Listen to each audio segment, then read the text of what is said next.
Hey everybody, Kevin Crouch here with another Weather FAQ segment, and I want to talk about the heat index. Why does the heat index matter? And I've talked about this a little bit in the last couple of forecast videos we've done.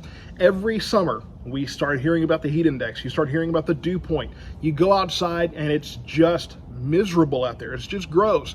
You go outside and you wonder, this is north central Texas. When did this become Houston, right? So it's really humid out there today. You can probably tell I'm sweating. And this is my body's response, and in general, everybody's body's response to the heat and the humidity that we have out there. You actually regulate your body temperature by sweating, right?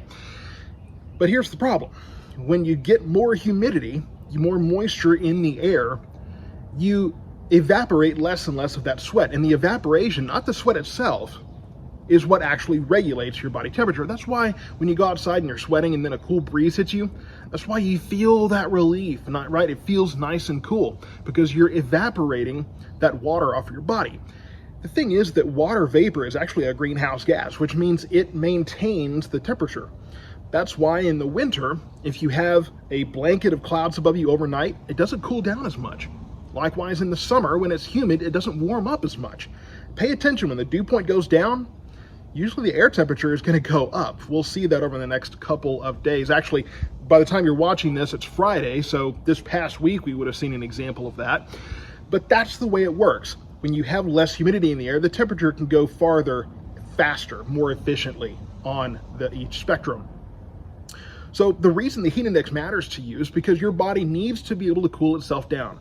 When you go outside, you don't need to be in 100-degree heat. And you certainly don't want your body temperature to get higher than that. You want your body to be able to cool itself down. You want to be able to not only sweat, but evaporate that sweat. That's why I have a light shirt that breathes, so that when I'm sweating, the air can move through and evaporate that sweat from me. Again, water holds in temperature. It keeps it more neutral. But the thing is that if you have sweat all over your body, but it can't evaporate, that's just going to make it worse. It's just going to hold in that temperature. So you can't cool off. Now you see a pool behind me, and the reason we love these so much in the summer is because the pool takes longer to heat up. It's cooler than that air temperature.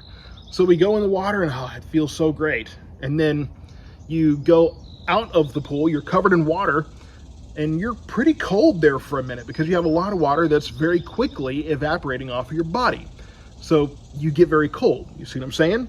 It's the way your body regulates that temperature. And of course, the dew point, if you're not familiar with that, the dew point itself is the point at which, that's the temperature at which condensation occurs. So right now, as I'm filming this, the dew points are in the 70s, mid 70s. So once the temperature gets below that dew point, that's when you get condensation. That's when, in the summer, when you walk outside with a cold water, there's water outside of the cup now, and your glasses fog up after you come out from inside where it's air conditioned. Anything that's below that dew point temperature, where that dew point is high, and the higher the dew point, the more water you have in the air. So that's the thing. When it's more humid, when you have more water droplets in the air, it's going to be harder to evaporate that sweat off of you and regulate your body temperature. That's why heat exhaustion and heat stroke are so great a threat in conditions like this. So I hope that helps you understand more effectively and more clearly why heat index actually matters. I hear it all the time. If it feels like 110, just tell me it's 110.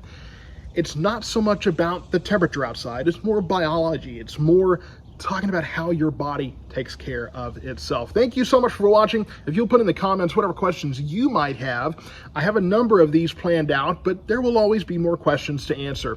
So I'll see you next time, and stay safe.